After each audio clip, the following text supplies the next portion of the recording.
Hey guys, Al DeMarco here. This is going to be your Friday video report. Free NFL selection coming your way in just a moment. Hopefully as successful as last night's NFL freebie when I gave you the over in the teaser with the Patriots Rams and the Packers Colts, taking both totals down, telling you to play the over. My God, that was a winning teaser play probably after the first quarter.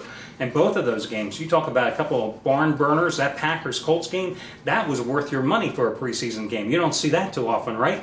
As for me, wrapping up a 3-week stay here in Philadelphia, came home to see some family and also bring my son on a summer concert tour series. Paul McCartney a couple weeks ago, Ozfest last week, heading down to the Atlantic City Convention Center for tomorrow night's concert, Aerosmith. Opening act, Sammy Hagar. Hey, 1 out of 2 isn't bad, right? Sammy Hagar, who gives a damn? Aerosmith, though, pretty interesting. We caught them playing outside at Pittsburgh 2 summers ago. And it was kind of interesting seeing the amount of women that showed up at that particular concert who were well past their prime when it came to wearing the outfits that I think they took out of their closet and had not worn since they were a teenager in high school. But yeah, seeing these 40 to 50-year-old women dressing like they were still 17 to 21, and it was circa 1979. Yeah, that was a scary experience, let's put it that way. You know, when I think about the Atlantic City Convention Center, I'll never forget, you know, heading down to the shore for that game, or for that concert. Oh, and by the shore, the shore, just dawned on me. You know, I lived maybe 28 years or so of my life here in the tri-state area, which is New Jersey, Pennsylvania, and Delaware, and we always say, you go to the shore. You know, you say that to anybody else and they go, huh? What's the shore? Maybe now because of the Jersey Shore on MTV, maybe they get it, but you know, if you're in LA, if you're in Florida, you're going to the beach. If you're up around here, you say you're heading down to the shore. You know, I'm not going to be looking for the Situation, Snooki, or Pauly D, but, you know, heading down there to see Aerosmith tomorrow night at the Atlantic City Convention Center. This place has been around forever. It's been renovated a number of times. Indoor football games, indoor basketball games. It's a concert venue as well. I'll never forget the first time I ever went there was back in 1980, June 20th, 1980. My father took me to see the first Leonard Duran fight. And that was the first big pay-per-view fight that I ever went and saw in person. And I've been a boxing fan since I was a little kid. And I'll never forget seeing the crowd that night. It was a sold-out arena because the anticipation for this fight was so big. Leonard had just won the championship, and Duran, of course, was only like 71-1 coming into this contest. And I'll never forget, you know, half the crowd was pro-Leonard, half the crowd was pro-Duran. But by the middle rounds of that fight, it was just a pro-boxing match because there was so much non-stop action, and that's what you don't find anymore in boxing, and that's why it's allowed the alphabet soup, those phony, you know, MMA and all that other crap, UFC, to really take such a foothold with America's youth, because they're not great boxing matchups anymore.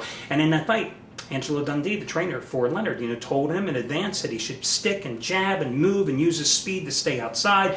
Instead, Leonard, like so many boxers, got it in his mind he wanted to go mano a mano with Roberto Duran. Big mistake against a guy who was then the Hands of Stone, because Duran just pounded the hell of him.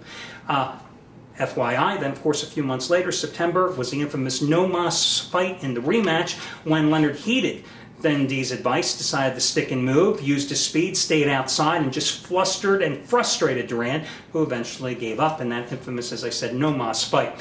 Angelo Dundee, by the way, of all the guys that I ever interviewed in my years as a reporter, 2 best interviews, Angelo Dundee and Pete Rose. You could come up to Pete Rose's locker after a game and you could be the 6th reporter asking him the same exact question the previous 5 guys did. Pete Rose would stand there and answer that question, give it a new spin, a new take, as if he had never heard the question before. Phenomenal interview. Angelo Dundee, the same way. I'll never forget asking him about when Ali, then known as Cassius Clay, and the Sonny Liston fights, the liniment on the gloves, it temporarily blinded Ali, or Cassius Clay at that point. I mean, this had happened, oh God, 20 years earlier.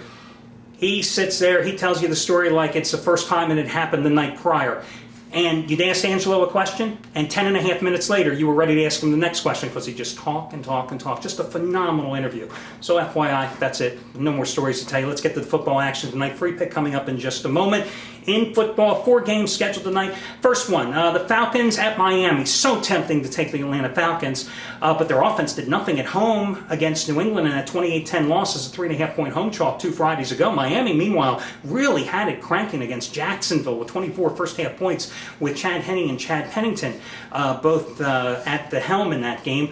Problem I have here, thinking even leaning toward the Falcons, whose starters are expected to play about 30-35 snaps tonight, is that if it rains in Miami, and there's a 35% chance of showers at game time tonight, the starters will not see as much action in this contest because the field will be muddy, because remember, the Dolphins do not cover the Florida Marlins infield during the preseason, so it could turn into a quagmire. Thus, I lean actually a little more toward Miami in this game, especially with the way the Dolphins have been effectively moving the ball, and the Falcons have a lot of receiver problems in terms of injuries.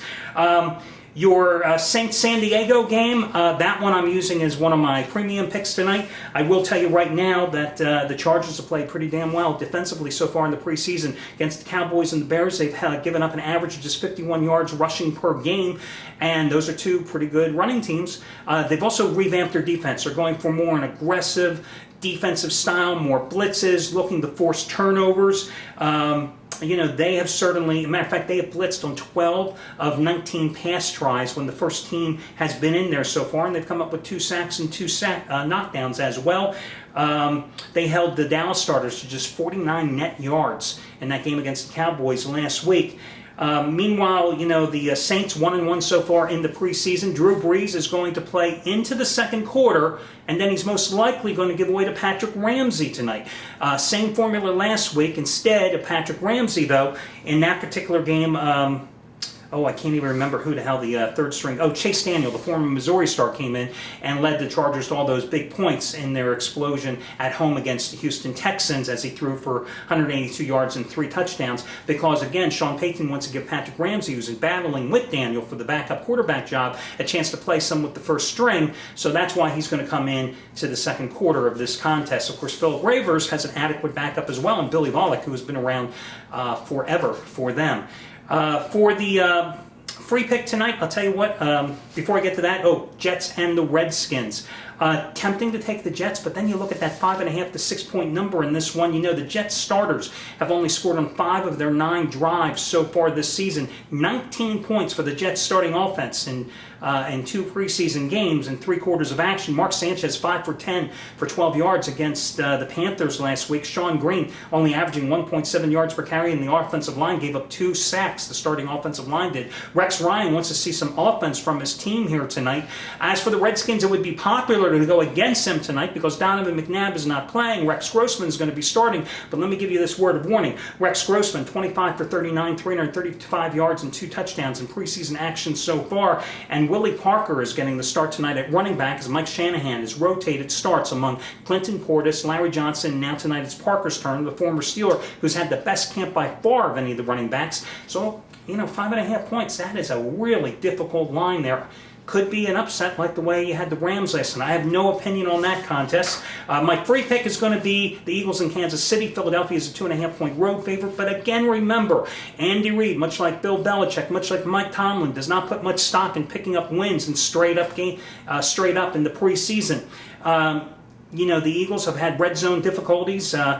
8 drives with Kevin Cobb at quarterback has resulted in no touchdowns, a flurry of David Akers field goals, 8 in the first 2 games. But Akers did not practice this week at all because of a foot injury. He is scheduled to kick tonight. God forbid if something goes wrong with him. Your punter, Sab Rata, then is going to be the kicker there. He's never attempted one in a real game. They haven't been able to get much going on their special teams coverage as well. For Kansas City, Todd Haley, a much more important game for him. First game at the brand new renovated Arrowhead Stadium. They've been able to effectively run the ball so far in the preseason. They've got to get things going offensively with Charlie Weiss as their new offensive coordinator. Defensively, they have not forced a takeaway, not come up with a sack in the first 2 games. But keep in mind, the Eagles, 7 turnovers in their first 2 games. I think this is a case. I actually like Kansas City to win this game outright as your free pick, getting the 2.5 points. So there you go. That's the freebie. I'll catch you again, guys, on Saturday.